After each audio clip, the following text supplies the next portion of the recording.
Bronco Nation? My game review for Boise State versus Colorado State. The Boise State Broncos sending the Colorado State Llamas alpacaing and sending them out with a huge win for the Boise State Broncos on senior night. Of course, the last time that most of these players that have been here for such a long time will be playing on the blue, minus the odds of potentially a Mountain West Championship game or something like that still in the cards, but more than likely the last time that these seniors will play on the blue. And they made it count. Boise State defeating Colorado State 49-21, a massive win for Boise State as they look to try and finish their season here with obviously still attempting to get to the Mountain West Championship game, but beyond that, trying to end this year on a streak that they can hopefully ride with that momentum into 2026 and the all-important first season in the Pac-12. We're going to get into this video. We're going to look at the offense, the defense, the special teams. We'll grade each of those areas and how Boise State performed. We'll also address how Boise State performed against my keys to the game, and then end with a summary overall of the performance of the team. Fantastic job by Boise State, and I am so excited to get into reviewing a win. It's been such a long time since we've been able to review a win on this channel. I can't wait to do so. So welcome into the review video, and welcome into Horseshoe Spirit Studios. In honor of our new T-Dog bourbon, I would like to suggest that each of you go out and buy yourself a bottle of Horseshoe Spirits bourbon. As you can see, I've been enjoying it myself as well. A fantastic liquor that obviously looks great on a display shelf, but also tastes great in a glass. This is a great way to, like I said, get something great for yourself or a present for somebody else. Christmas is coming, obviously, but at the same time, support Boise State directly through its NIL program. Part of the proceeds of the funds here go towards the Horseshoe Collective NIL program. So please make sure you check out yourself a bottle of the Horseshoe Spirits. They have many different options, not just bourbon if you're not into bourbon. They have rum, vodka, compound gin, a plethora of options Boise State fans to select from. If you don't get to live in the great state of Idaho, then you can also buy online. Again, the multiple Boise State fans that spread out across this great country. There are so many of us that would love to get a great Christmas present for our families. Well, you can do that, and actually they have a great deal where if you buy 6 or more bottles, the shipping is free. So if you're trying to get one for all the family members in your life, that's the way to do it. Online through their online store, and if you buy 3 to 6 bottles, then it's 50% off. Obviously, 21 or older, make sure you consume responsibly, and also legal in states where they apply. So, into the video now. Boise State versus Colorado State. This was a game that everyone, including myself, was apprehensive coming into. Most of us were predicting a win. Obviously, Vegas had a 16.5 point spread.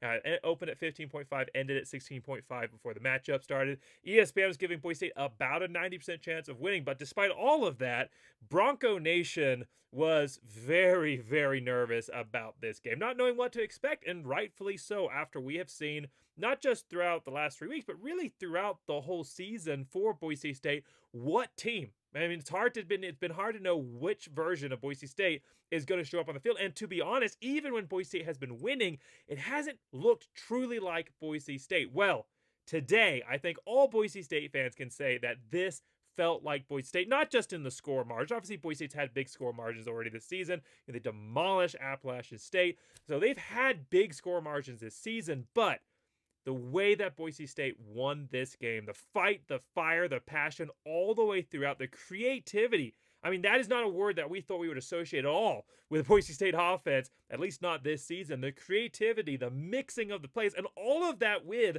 a walk-on quarterback at your starting quarterback position, your starter, your leader, Max Madsen out. Incredible performance for Boise State start to finish. So we're going to look at a little bit of what happened and then the why it happened as well, or at least my analysis of why that happened. So for Boise State, huge win. We'll start off with the offense. Obviously, 49 points, a fantastic offensive performance for Boise State overall in this game. They had 533 yards of total offense. That included 279 yards passing, 271 yards passing from their walk-on quarterback here in Max Cutforth. He had an incredible game, 22 out of 34, that 239 yards overall of passing. And then Boise State's running game also getting involved as well. Boise State's run game overall in this game had 279 yards of running, 279 yards, 124 in the first half, and then ending that second half with almost an equal amount of yards as well. All behind their three great backs in Sire Gaines, Dylan Riley, and Malik Sherrod. Now, it has been a tough way to figure out how to utilize all these three backs appropriately in the offense. And honestly, unfortunately, Malik Sherrod has been a bit of distraction in that combo, not knowing when to use him appropriately. Obviously, last week on some key downs, putting Malik Sherrod in instead of some of the other backs that had a bit more head of steam in Sire Gaines and Dylan Riley. Well, they found a way to use all of their backs appropriately in this matchup. Sire Gaines really took off. I mean, it's really kind of feed the hot hand between him and Dylan Riley. This game was Sire Gaines, 22 carries for 149 yards and 2 touchdowns. And then Dylan Riley, not to be left out of this at all, also had 72 yards, 5.1 yard average, and a touchdown. But Malik Sherrod, he played great in this game because they used him appropriately as not a change of pace back, as not somebody that comes in and is going to be one of your normal spellers, but a weapon that they can line up in different positions and use effectively. And in this matchup, he had 7 carries for 56 yards and 2 touchdowns. That is the way to use Sherrod in the right packages. He's a great weapon, but due to some of his size and frame, he's just not the back that is going to be out there effective every single down. But if you use him properly, like they did today, that you end up with 56 yards rushing and 2 touchdowns. The wide receivers, tight ends also played a big role in this one, obviously, with Cutforth coming up with 230 plus yards of passing. Fantastic day for him. No picks, no fumbles, couple of sacks, but he also didn't end up having any passing touchdowns, but he didn't have any huge mistakes at all. So everything evened out there, and he put Boise State in a position to score. He was a huge part of leading them down. It wasn't just Boise State runs the ball and then Cutforth comes in and throws a couple passes when you need him to. No, his arm was a key part of opening up the offense, specifically the ground game in this matchup. Colorado State not ready for that at all. Or why would you be after what you saw last week and the week before? Completely different looking offense, and a big part of that Cutforth's performance. And like I said, wide receivers, tight ends stepping up around him. Caples, the senior, having a big senior night. Took a couple of pops, got hurt a little bit in this game, was able to come back and looked fine. We'll have to see if anything, there's lingering injuries or anything like that. He did hit his head pretty hard after his 7th catch. But overall, 7 catches for 70 yards.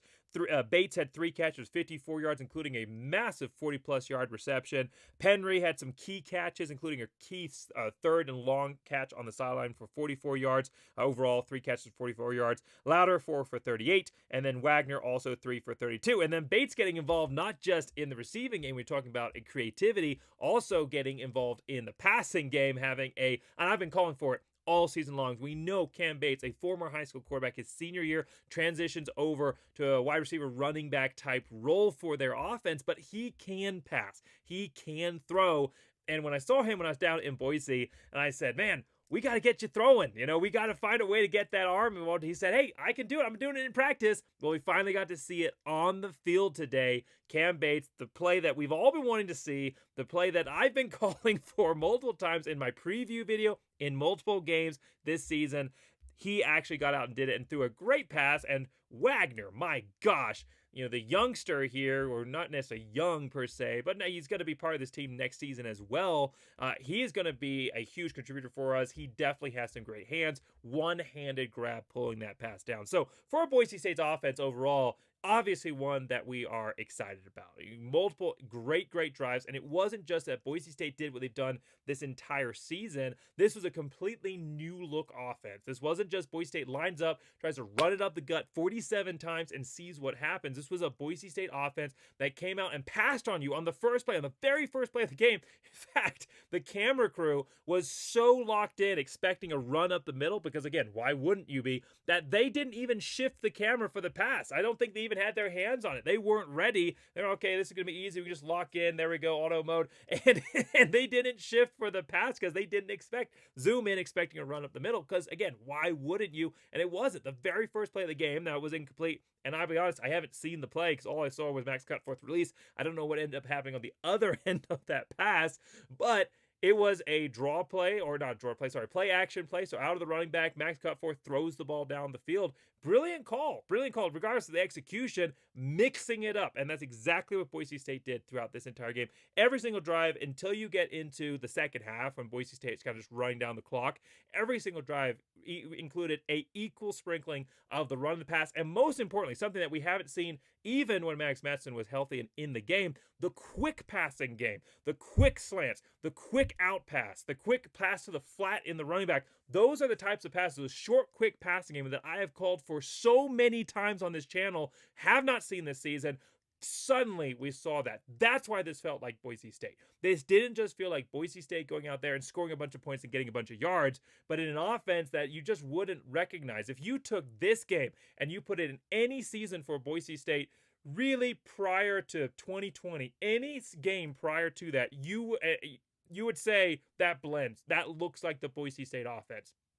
This looked like a completely different team.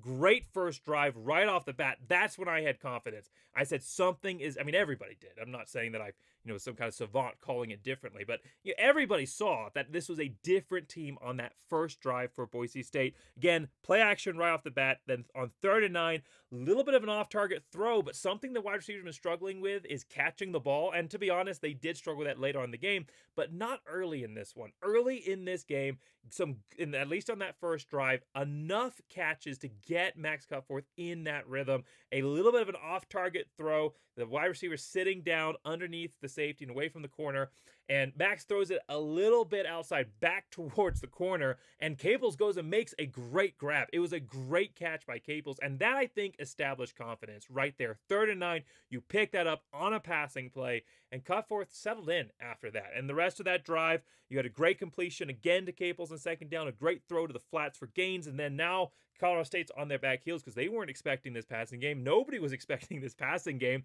And then the running game opens up. Gaines, 12-yard run. Dylan Riley, 10-yard run. And then Gaines breaks outside on a counter play breaks a tackle and gets in for a touchdown. And so everything opened up in this offense. That first drive ended up being an epitome of what we saw the rest of the game. That's what we saw. It wasn't simply just run it up the middle. When Boise State did run the ball, they were being creative with it. They were running those counters. They were pulling the tight ends down to block the line from Lake Sherrod to break open for a huge run. They were finding ways to put shifts and motions and all the things that we are used to seeing for Boise State. That is what we saw in this game. I could not have been happier sitting back. And I know that the records that, 7-4 and everything else, and we are going to talk about, there's positives and there's negatives in every single one of my videos, except for the San Diego State game, because there were no positives in that game. But every opportunity I have, I'm going to talk about the positives and the negatives of the matchup. And don't worry, if anybody's here going, man, this guy's just way too sunshine and clouds, there's all emotions all over the place, we win and now he's happy,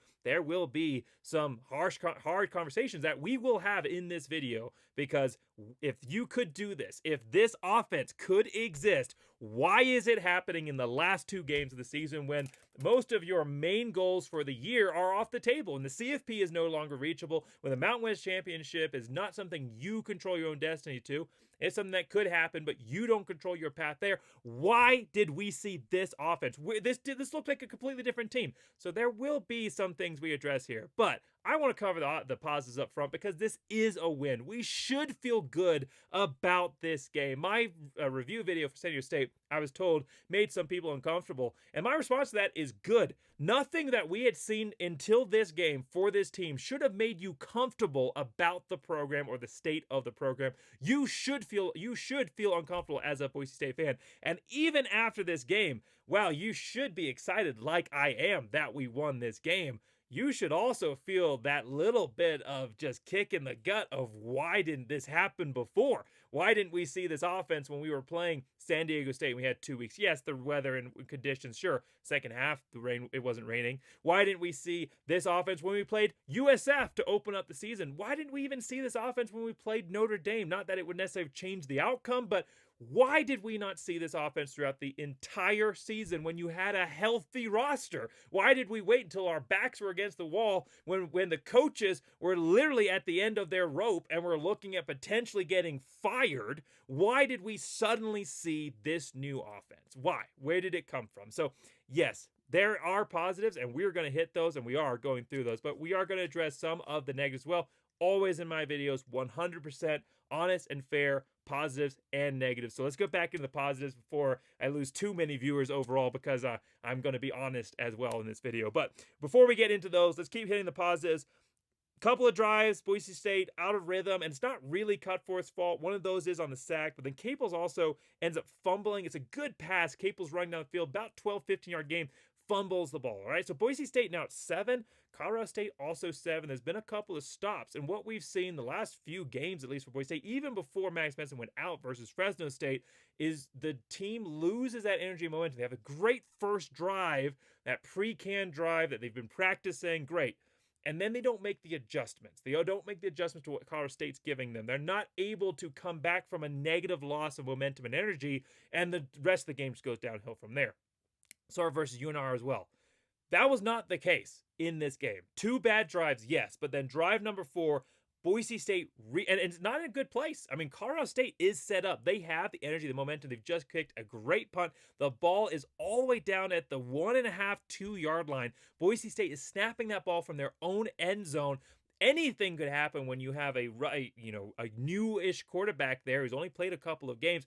Anything could happen, and instead, Sire Gaines takes over. Sire Gaines has 3 straight carries for 39 yards total between those 3. 2 of those carries over 15 yards.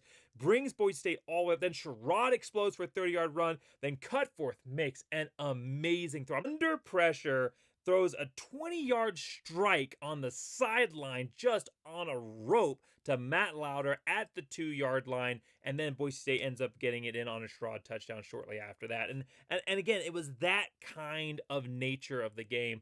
When Boise State needed the huge moment, they got the huge moment because players that you wouldn't expect to stepped up. They had a big moment and opportunity in the running game, a player exploding, or they had Max Cutforth making multiple times. In the second half, they had a very similar throw under pressure, 3rd and 9, throws a rope down the sideline to Penry, who catches it on the boundary. And that is what we expect out of Boise State. And the great Boise State teams of the past weren't just these teams that went out and dominated every single drive. And they didn't just get a first down every time, first or second, but they were the teams that were great in the key moments. I mean, obviously, you think back to that Kellen Moore drive versus Virginia Tech, right? Those are the kind of moments that Boise State teams traditionally did. Now, they didn't win every game and they didn't have every opportunity, but more times than they didn't, the Boise State magic was there.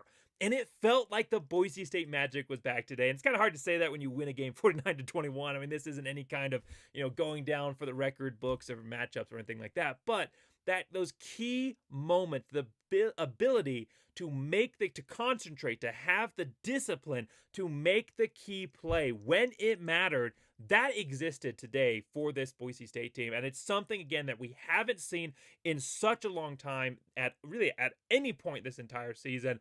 This team is transforming before our very eyes. It is reminding me of the end of that 2023 season. Boise State team, unrecognizable, obviously fires Andy Avalos. That's the catalyst. And then we see the rest of 2023 that led into 2024.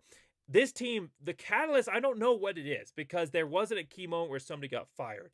But I think when you lose back-to-back games, one at home and then another on the road to 2 of the teams that you should be competing against that have a semi-rivalry nature to them, when you have back-to-back games like that and you're staring against the wall, that I think is when the teams that have the potential, like I said in my video previewing this game, the teams that you believe in, regardless of the evidence and the facts you've seen so far, the teams you believe can be great, even if they haven't shown that capability, maybe not great this year, but can be great in the future, those teams, when their backs are against the wall and they have nothing left but to try one more time, those are the kinds of programs that find a way to turn it around, and it is magical and transformational, and that is what we saw today on this Boise State team.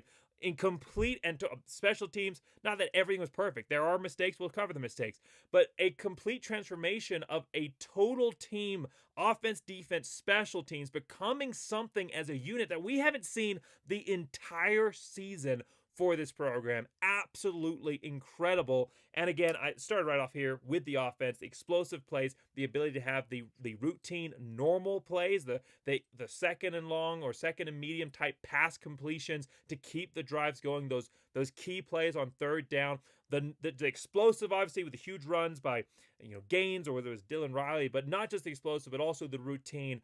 total offensive package, balanced mix of pass and run, and within those also balanced play calling. It wasn't simply we're going to try and just throw it across the middle every time. No, we're going to throw it out to the flat. We're going to throw it to the out route. We're going to throw the quick slant. We're going to try a couple of deep balls, even if it doesn't get there. And Boise State didn't really complete any besides one to Cam Bates. Other than that, though, Boise State's still trying. You still have to try the deep pass. And really, for like 3 games in the middle of the season or the first third of the season, Boise State didn't even throw the ball deep. And if you don't do that, even if it's an incompletion, if you don't do that, the defense knows it's not a threat. They're not going to take that seriously, and they're going to come back, and you're going to have all the issues you had running the ball that we've had. Now, Colorado State is no world beater when it comes to their defense. And they're not as bad as UNLV, but they're also not a very good team. Their run defense in the country is 119th. They're giving up 186.4 yards rushing per game. But the reason Boise State was successful wasn't just that Colorado State was terrible on defense like we were versus UNLV. What we saw versus UNLV, when you looked at it in the moment, you're really excited about. But when you looked back on it, it wasn't necessarily very creative play calling. It was a lot of run, and Boise State's players were just able to have a really successful day. Versus Colorado State, it was because of the mixing of the play calls, because of the manner in which Boise State chose to run, how they utilized their running backs, putting them in key positions, and using them when they made sense. All of that from Boise State was a completely different looking offense. Continued in the second half, less passing in the second half, but a lot more running, a lot more explosive. Dylan Riley getting out there, Malik Sherrod having some big runs, and then obviously in that final drive when the backups are in, the local kid, and I'm going to mess up his name, I do apologize. I've said it a couple times, and I'm just not sure which one it sticks. I'm not sure the announcers had it right, but Kanoth or Kanothe, I believe it's Kanoth, finishes off that last drive from the 25, runs it 5 times, and ends up with a touchdown. That's how you want to end a game on offense. So, why was it different? Why was this offense so different? Where has it been? And I said after the San Diego State game that Nate Potter deserved to lose his job. After this performance, now you have to question, does he deserve to lose his job? Well, the first question is, if Nate Potter was capable of doing this, why haven't we seen it the entire season? Now, there's a couple of reasons why we may have seen the offense that we saw today. The first reason is maybe Nate Potter finally woke up. He realized that his scheme that he's been running doggedly, rain or shine, loss, or maybe win, he's been running that scheme every single game, just hoping it would work out. And he finally realized it wasn't going to, and he'd have to be creative. Now, that doesn't sound sensible or rational to me at all. That Nate Potter just simply, and I don't have any background information, I'll admit that, but nobody does right now. And I don't think that the coaching staff is going to be open and honest, which is not necessarily their strong point in their press conferences if asked about it. So how did Nate Potter transform from the offensive coordinator we've seen the entire season, the fireable offensive coordinator, absolutely 100%, no questions, no doubts, should be fired offensive coordinator, to this game? How did he transform in one game, in 1 week, not even a bye week, transform into this? With your backup quarterback, a walk-on backup quarterback, who, while he played great in the moment, you could still see that the chemistry and the talent, as far as what you would expect that position, isn't completely there. I think he was put in a great position today, and he has stepped up and played amazingly with the position he's been put in. But it's a position that no player and team should be put in, where your primary backup quarterback is a walk-on.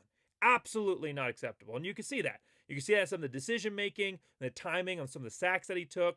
You can see on some of the throws that he had that were just really good catches, a couple of them. Now, he had, in amongst all that, he's still a collegiate quarterback. He still deserves to be at this level, and he's still playing well. And he had some really good moments, but that consistency that you expect out of a starting quarterback at this level wasn't there.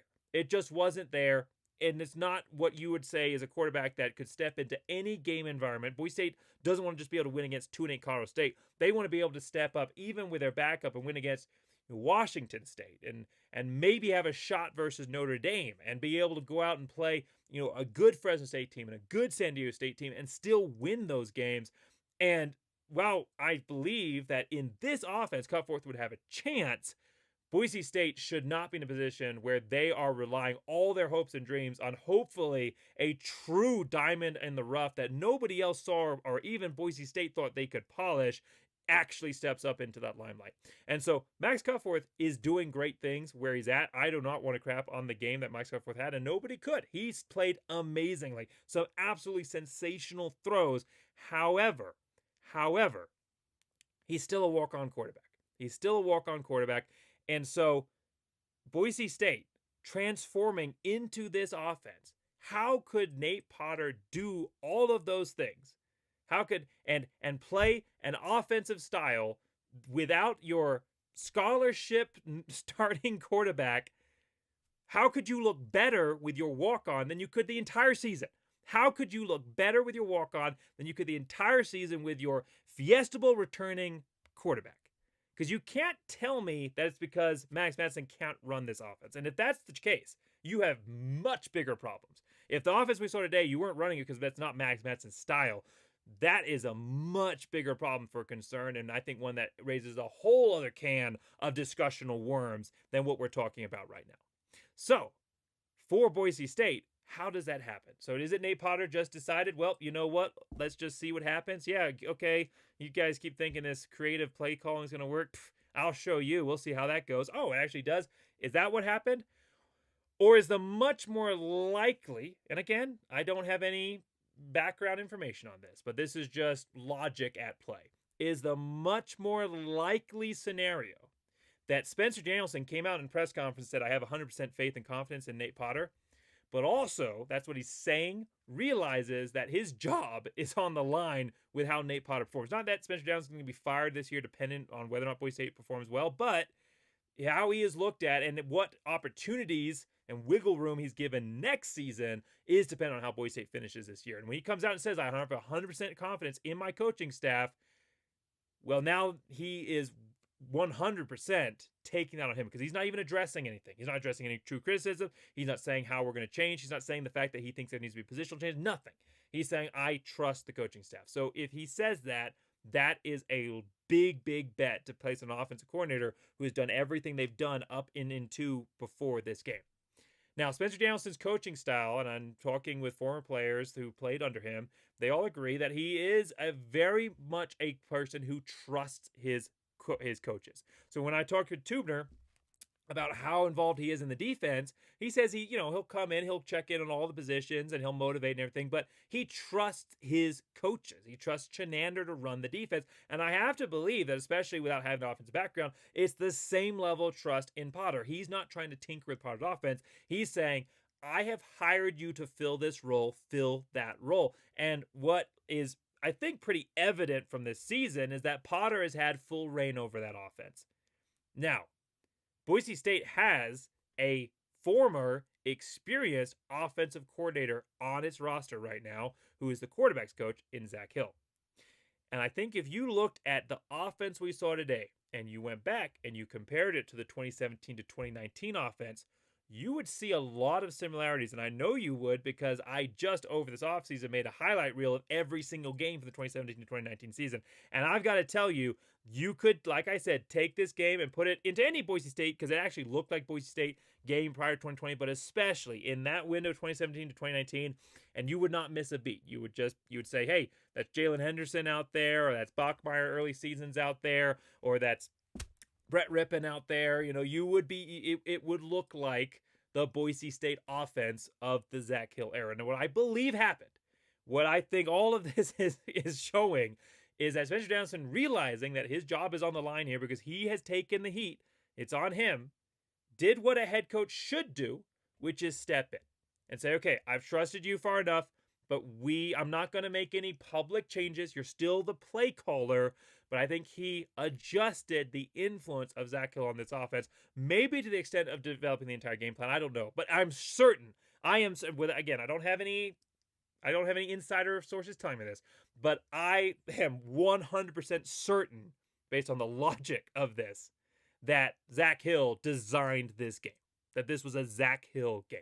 So that's a tough spot to be in now because Nate Potter, you've you've said all these things about trusting him, and he comes out and he does this, but it's Zach Hill, but you're not putting that out publicly. So it's an interesting position. We'll have to see. Maybe there's a opportunity for next season, some more co-offensive roles where you still, and I don't want Potter kicked to the streets. And I said this in my review video after San Diego State. I don't want him off this team. I just don't want him calling the plays. I still want his brain involved in the scheming and the game plan, because I think he is a really smart guy who is really good at designing plays that can then be utilized in an effective offense. I just don't want him being the archetype of the offense, and specifically the one that's having to call the plays, because he's shown that he can't do that. He's shown he does not have that capability to do that. And if he did it in this game and refused to do it for all the other games, that's even more damning than simply saying that Zach Hill took over. I mean, saying that Nate Potter was capable of this and chose not to, I mean, that's just complete lack of judgment. I mean, that's criminal if that's true. If he was capable of doing all these things and chose not to do them, that I think is worse than simply saying he's smart and he's really good at his job as an offensive line coach, which we really need him at, but he's not necessarily the same strategic brain of someone who just is able to look at what a defense is giving them and adjust and react. And being an offensive coordinator, a good offensive coordinator, isn't necessarily about being the smartest guy in the room, but it is about being the most reactive. And those don't necessarily always go together. And so I want Nate Potter involved in this team. I do. And if there's a way to keep him in this program but have a more effective offense because somebody else has more of a say in it, like a Zach Hill type, I would love that. I would absolutely love that. So when I say I want Nate Potter fired, I don't want him removed from the program. He's part of the brotherhood of Boise State. He did incredible things as a player for here. I always look up to him for what he did as a player for Boise State, and he did great things as an offensive line coach. I wish that he would invest less of his time into the offense and focus more on the offensive line, because it was really, really good when he was the coach of that unit. He is a great coach, but just because you're great in some areas doesn't mean that you're great in everything. And I think it's been pretty clearly apparent that offensive coordinator is not his strong suit. Regardless of who called the plays today, offensive coordinator, not his strong suit for this one. So, I don't know exactly. I can't tell you based on this source said that this source said, but I want to hear your thoughts. Give me your thoughts in the comments below. Do you think this was Nate Potter? Do you think it was Zach Hill? If you think it's Nate Potter, give me a reason why. Not necessarily why you think it was Nate Potter, but why did it happen? Why was he capable of doing this, and why didn't we see it prior? I think it's a much easier explanation. A lot of times the easiest solution tends to be the right one, that it was Zach Hill that did this offense. And if that is, that's great news for us, because he's still on this team. He's a part of this program. He's going to be able to recruit here in a little bit when he finally, ends his NCAA terms and time. He's actually able legally to recruit again, because there were some things when he came back to the program and ending his previous contract that he wasn't allowed to recruit for a while. He's going to be a huge boost for this team, and it'd be great to see him involved more in this offense if that was the reason we were so much more successful, which again, I think is the most obvious sign. But overall, Boise State offense, a fantastic job, regardless of who ended up being responsible, regardless of the fact that we didn't see any of this previous season. Let's look at it as, some would say 1-0 mentality. Boise State won this game, and they won it because of their offense, which was explosive, because Max stepped up, because the running back stepped up, because the wide receiver room stepped up, offensive line. There was a couple of bad penalties, and there were some negatives we didn't really cover, some bad drops, like we said. So it's not like this is a completely new team. Everything's wiped the slate clean, and Boise State is the 2026 program we're going to see next year. Hopefully not, because there are still a lot of mistakes, a lot of drop passes. There's still a lack of discipline. We saw a false start in the red zone that ended up killing a drive and creating a field goal out of it. Obviously, we saw some sacks. Boise State wasn't always dominant when it came in the run game. There were still, plenty of times where they got stopped after only 1 or 2 yards carries. So Boise State still has things to work on. However, when you compare this team to everything that we've seen coming up into this matchup, a miraculous transformation for this Boise State program. So absolutely incredible. Overall, I'm going to give this offense, man, I want to give it an A+. I think there's a couple of drops here and there that keep it just outside that range, but it's close. It's really, really close. So I'm going to give that a solid A overall. Now, Boise State's defense. We're already 30 minutes in. I do want to cover this defense because I thought they played great. I said last week that the defense, which had been really good all the way throughout the entire season, had lost their fire and their energy. That was true against San Diego State. But I think, again, this team on senior night, they're looking back at what this program means. And I want to be clear, this I do not believe was a case of the players succeeding despite the coaches. They're having games like that. Even this season, of the players succeeding despite what the coaches put them in situationally. That was not this game. The coaches stepped up, but also a huge part of the reason that Boise State performed so well tonight was because the players stepped up. And again, I think it's about sitting together as a group. You're talking about what being a Bronco means. What is your legacy? What are you leaving on the blue? And obviously, this record is not a great one. You were part of a great legacy in 2024, which will always be part of your legacy. But at the same time, how do you finish? And I think that is what the conversation was this week. How do you finish your time on the blue for the older guys that are leaving, but also for the younger guys? What are you leaving them with, and what are they taking over going into 2026? And I think those conversations happened, and they paid fruits, because this was a absolutely energized, fired up offense, defense, special teams all the way throughout, but especially on the defensive side. Boise State, very first drive, allows a touchdown. Colorado, and it's through some major errors. That trend that we've seen all season long, that actually coming into this matchup statistically, and this was coming from Chenander, statistically, every time that Boise State has had a personal foul on defense, the other team has gone down and scored.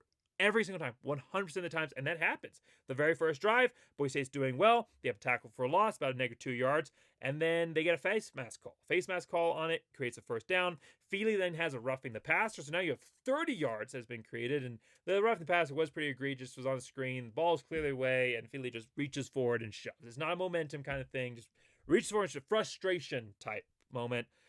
And then, Colorado State down to the red zone and scores a touchdown. So, Boise State, really right off the bat, the offense is doing well. We've won offense to give you something. They've done that, and now you've let them down on defense. How many more opportunities are this offense going to give you? And for 2 drives, they didn't give you anything. And what we saw last week versus San Diego State was when the offense petered out and the defense didn't see that they were getting help, they lost the mental game. They did. They lost the mental game. San Diego State just ran all over them. Well, they didn't let that happen versus Colorado State. Drive number 2 forces a punt. Steege steps up. He's had kind of an off and on year as far as his consistency, but he steps up in drive number 2, has a huge tackle for loss on first down, and then coming back. A big guy like Steege comes back and makes a tackle on the wide receiver on an in route. Tackle on wide receiver forces a third down. Drive number 3 forces a punt. Perfect positioning by the secondary on a third down pass, forces the punt. And then drive number 4. For Boise State. And this is after, I believe, if I got my numbering right, after the fumble by Caples. So Boise State fumbles. They give the ball back. Now the defense has to go back out again when they were just out there, out making a stop. Again, everything was set. The stage was set for Boise State to have another mental collapse on defense. And the stage was further set by Boise State having, after a sack, a face mask call on Washington, and then a defensive holding call on Mickey. Same setup as drive number 1. All right, it's happening again. We know the stats. 100% of the times that Boise State has a personal foul per Chenander, 100% of the time that Boise State has a personal foul, their opponent scores. You might as well let them score at this point and just hope your offense comes back on the field. Well, no. Boise State did not lose the mental battle because Irby got an interception. Irby, the senior, got an interception, one of the players that has faced the most heat on this team. There was at one point that Irby was the most criticized member of this entire defense. He has stepped up massively this season, especially the last 2/3 of the season, massively stepped up.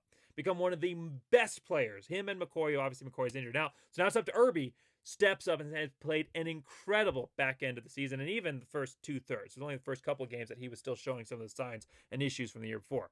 And he gets an interception. He breaks the curse. The first time this season that Boise State has had a personal foul on defense and the other team hasn't scored, and it was a different game. It was a different game after that. The offense comes back out and they score a touchdown, and then they score a field goal. Boise State gets a fumble recovery the next drive, so an interception, and then the very next drive, Benefield, the junior who's likely declaring, so this is also his last game, he's playing like it. The junior, Benefield, forces a fumble, which Irby, the senior, recovers, and the Boise State the rest of that drive, the rest of that game. Now, yes, second half, they do allow a little bit of a comeback. I'll admit that as much as anybody. It scared me. I think that we all had a little bit of Boise State PTSD there. 2017 just flashing in our minds. Sorry, not 2017, 2023. 2023 flashing in our minds. Boise State allows a touchdown and a lot of huge passes. I mean, Beers, the tight end, my goodness. Colorado State in this game had 293 yards passing. 94 of those yards went to Beers. He had 7 catches. You can really see that the teachings of Spencer Danielson are having an impact on this team because the defense just refused to go near Beer. I mean, they just absolutely refused. He was open every single time he wanted the ball. He had it. 94 yards, and he was a big part of that second half comeback for Colorado State. They mounted one. They made an effort. At one point, they score a touchdown. Then they recover the onside kick. Boise State not ready. What else do you think Colorado State's going to do? They're down by 3 scores at this point. You know how hard they play in these games. We're not a rival. They're not a rival to us, but we're certainly a rival to them. They want to beat Boise State. That is a circled game for them every single year. There's 10 minutes left in the game. What else are they going to do? They go for onside kick. Boise State's not ready for it. To cover that, we get special teams.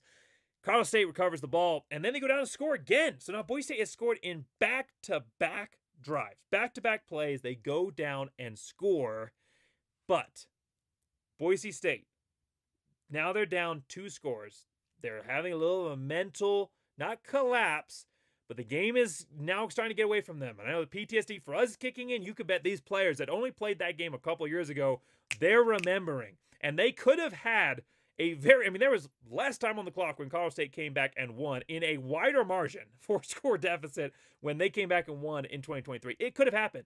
It could have happened again, and these players said, absolutely not. We are not going to be remembered that way. And they stood up. And on drive number 7, Irby, another interception. Now, it did help. Colorado State gave the team a little extra motivation. And this is where my llama reference from the beginning of the video comes in. If you were maybe confused by that, has he lost his mind? Is he just too excited? He forgot that they're called the Colorado State Rams. Well, from this day forth and forevermore, they shall be known as the Colorado State Llamas. And I'll play the video right now. But then you just don't. So that happened on the drive that Colorado State went down and scored their first touchdown. Now, to be fair, they had a touchdown called off the board that was one of the worst calls by a referee I've ever seen. They called taunting on the player who simply slightly, not even really high-stepping. He doesn't look back at the team. He doesn't wave at them. He's running. He just high-steps a little bit into the end zone. It's really more of just kind of a slowing his gait, but slight high-step. Call a penalty on him. He doesn't go down and score a touchdown, okay? So Colorado State's a little frustrated. And they convert a first down. There's a penalty on the previous play. Jaden Version-Morgan shoves the quarterback as they're trying to return what they thought was a fumble. There's a penalty on the play. And the quarterback, instead of simply going up and playing the next drive, as he's walking by Jaden Version-Morgan, spits in his face.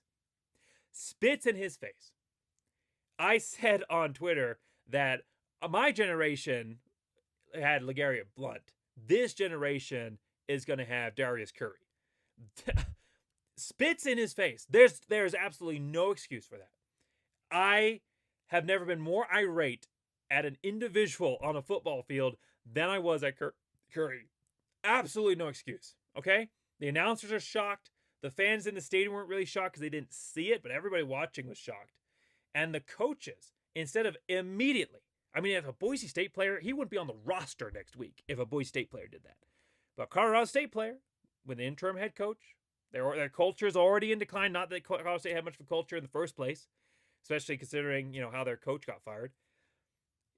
interim head coach, he's already struggling to keep the roster together. He's not in a position where he's used to making decisions that are good for the future and longevity of your program. Decides to put Curry back out instead of picking the culture and the face of the team going forward, how this team will be perceived, what this team should mean, what being a Colorado State Ram should mean, that's beyond any game. You're talking about the culture of a program as a whole, public perception of your team, instead of making the right decision that I think any actual head coach, any actual head coach would pull Curry, but it's an interim head coach. That's not decisions he's used to making. Curry goes back out on the field, spits in the face of a Boise State player and goes back out on the field. If you ever needed more motivation, obviously the game, is in the balance and you're feeling the weight of 2023, but if you ever needed more motivation as a team to make sure you went out and finished this, not just the right way, but in a absolutely embarrassing way to the opponent that you're playing, that was it. That was it on the very next drive. Boise State goes out. Phelps could have had a sack, but he wanted to put his shoulder into Curry instead, knocks him backward, and he ends up being able to throw the ball away. But that was a little lesson. That was a little bit of a kind of sense of the team. And then Curry ends up throwing an interception. And then after that, Boise State goes down, solidifies the game, and wins. And that was it. And Boise State won this matchup. And defensively for Boise State, I could not be more proud of the overall performance, even though, yes, big second half, a lot of passing yards. It helped that they got multiple drives because of the onside kick. But overall for Boise State, the first half, nothing. Absolutely smothered. At 24-7, 79 total yards in the first half. In the second half, they had 293 yards of total passing. They only had 51 in the first half, so 200, right? Was that 240-ish yards of passing in the second half? Yeah, they took advantage of those. I think Boise State also maybe playing a little more of a softer coverage than they should have, and Beers just absolutely took over. But Boise State got the turnovers to make up for the yards, and they also didn't allow Colorado State to run at all. Colorado State had 28 yards rushing in the first half. They had 11 yards rushing in the second half. So even though the yardage overall maybe not good, and they almost had to collapse, they didn't. The energy, the mental game was won by this defense from beginning to end. Not that there weren't mistakes. The continued lack of concentration. Just continued lack of concentration by this defense to have 4 completely unnecessary personal fouls. Completely unnecessary personal fouls, including a roughing the pass. I think that was probably the most egregious. Some of the others you could argue. There was a pass interference that was called on Irby that really wasn't justified.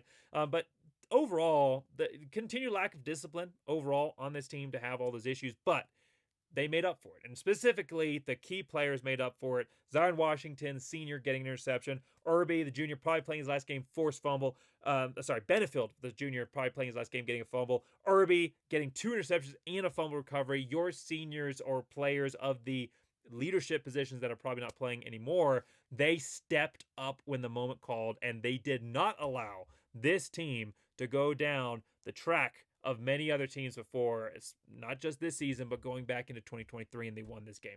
So overall, for this Boise State defense, fantastic performance, and give it a solid A as well overall. Now, Boise State special teams, and we'll get here and wrap this up. Boise State special teams, really, really solid from your key specialist, Colton Boomer. 2 field goals, 2 times the offense ends up short.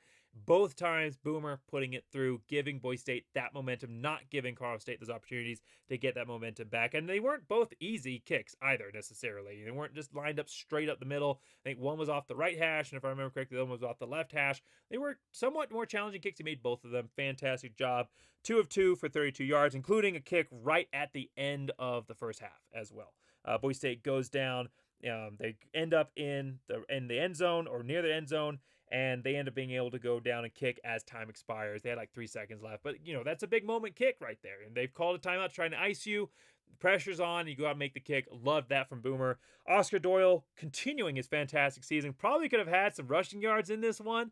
Had a rollout punt where you thought he was going to run, and at the time I was like, I'm glad he kicked. But then when you go back and watch the replay, there was nobody in front of him, and he maybe I think felt some pressure coming back from just to his right side and decided I'm going to punt this ball away. But he could have ran probably for a first down, and he kind of saw Spencer Daniels and telling him that he was kicking himself on the sideline. But I'm never going to fault a punter for doing what is in his job description. If he decides to run, is able to do it, that's a boost. It's not a called play. But if he decides to run or to throw a trick play or something like that, that's a great cherry on top.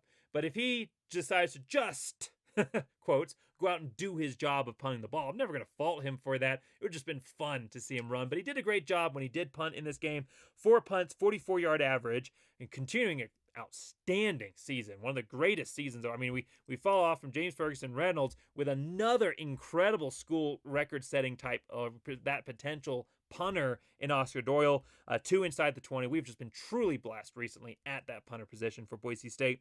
And then after that as well, in the other categories for Boise State in the first half, they had a great tackle by Benefield.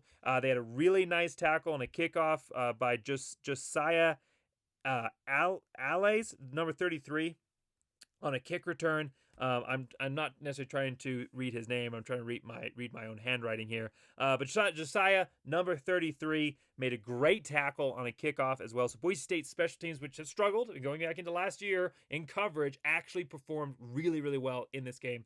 The only downside, if the only downside of special teams is not being ready for that onside kick. I think that was a coaching error right there. I think that you should know that's coming. What else are they going to do? They're down by 3 scores. It's Colorado State.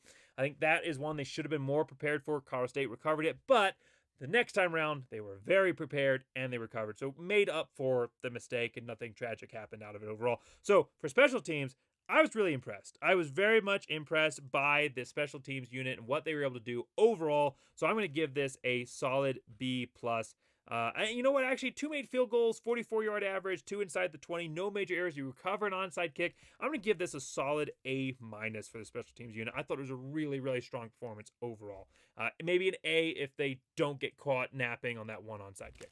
All right, so for Boise State, overall, how did they perform against my keys to the game? We're at 51 minutes. How did they perform against my keys to the game? Well, first off, Boise State, keep fighting. I think I've summed that up. A+ performance on that. They absolutely kept fighting. They could have given up on this game. They could have won, but not won by very much, or won in a way like we've seen them win before, UNR. But they didn't. Boise State came out in this game and had the best game of their entire season. I mean, obviously they played better teams. Obviously they've had higher margins of victory. But when you look at a total team performance, the mentality, the approach, this was the best game of the entire season for Boise State. And to pull that out of the bag at the very end, when you've had the season that you've had, takes incredible mental fortitude. I mean, just an amazing job by this coaching staff to get this team prepared. Again, you wish they could have done that earlier in the season, but regardless, to get this team prepared for this game and for the players to turn it on when they need it most. Now, you can't let this be an anomaly. You cannot let this performance be an anomaly. You have to continue this into Utah State because you'll lose everything. I mean, obviously you won't lose the record of the win, but you'll lose everything else. You lose the newfound respect from the fan base and maybe from newfound confidence in yourself, that new energized feeling that there's something to be hopeful, all of that momentum. That is so huge for bringing you into 2026, not just from a player's perspective, and that's massive for a player, but as a fan base. And you're trying to get a fan base to buy in and engage in 2026 and say, yes, that season happened, but we promise there's something better. Those of us that want to believe that there is something better in the future, here's the proof. Go out and do that same thing versus Utah State. So, but overall for Boise State, they played for their legacy. They did something that I think will keep them being remembered in the right way. They protected the blue, and they built for 2026. The 3 elements of keep fighting. 2026 step up. They did. Yeah, your seniors had a really huge role in this performance, but also Boise State had some really great performances from some of the younger players. We talked about what Steege did in this game. Bowen Phelps had a really good game, 3 tackles, a tackle for a loss. Roman Candle, I knew I was going to say that. Roman Kaywood, apologies to Kaywood there. Roman Kaywood had a huge tackle for a loss. It was a great play on the screen, just blew him up. I mean, it was just a massive play. That's the kind of play you want to see from one of your younger guys, a freshman there in Roman Kaywood. That's the kind of play and energy that you want to see from your younger guys, showing that they are saying, I deserve to be here, and I also have a role in the future. And then also just, even though they didn't produce a bunch of stats, Boise State's coverage was really good, and they were rotating some different names at where McCoy would have been. So you saw Feeney Anderson, Sherrod Smith, and Anderson's linebacker, but Feeney Anderson, Sherrod and Smith all playing, Sherrod Smith, not Sherrod and Smith, but Feeney Anderson and Sherrod Smith all playing in that corner role and doing a really good job. I mean, there was one kind of deep ball that Smith allowed with a running back. The running back didn't catch it, so, at the end of the day, we'll just kind of wave that one off. But overall, young players stepping on defense. We already know the young players stepping on offense. Obviously, you got guys like Cutforth. Not necessarily he's going to be the starting quarterback next year, but I mean, it's just great to see these guys that haven't been necessarily part of this offense in this season stepping up and having a big role. It shows that your coaches, or at least now, finding out ways to be able to still be successful even when you don't have the person you picked at the beginning of the year in that spot. Means you can make adjustments, something we have not seen this coaching staff be able to do, which again is why I think Zach Hill's involved, but make those adjustments to be able to still find success regardless of the pieces you have in play. And when you're talking about a team looking forward to 2026 and you don't know who's returning, who's going to be coming in, knowing the coaching staff is capable of doing that from what we saw in this game should give fans a lot of confidence for next year. But yeah, young guys stepping up. Obviously, Bates having a big game. Yeah, a couple of drops, but also had a couple of really nice big catches as well. Wagner having that huge one-handed grab and also a couple other nice grabs. And obviously, what we've seen out of the running game in Dylan Riley and Sire Gaines. So, for Boise State, like I said, on that key, I'll turn around here. On that key 2026 step up, I think that's a solid A overall. And then get Bronco Nation in the game early. Boise State definitely did this. I mean, right off the bat, throwing the ball, deep shot on like the second drive, or maybe I think it was the first drive. Boise State came out aggressive on offense and on defense, even if they did allow that first drive for a touchdown.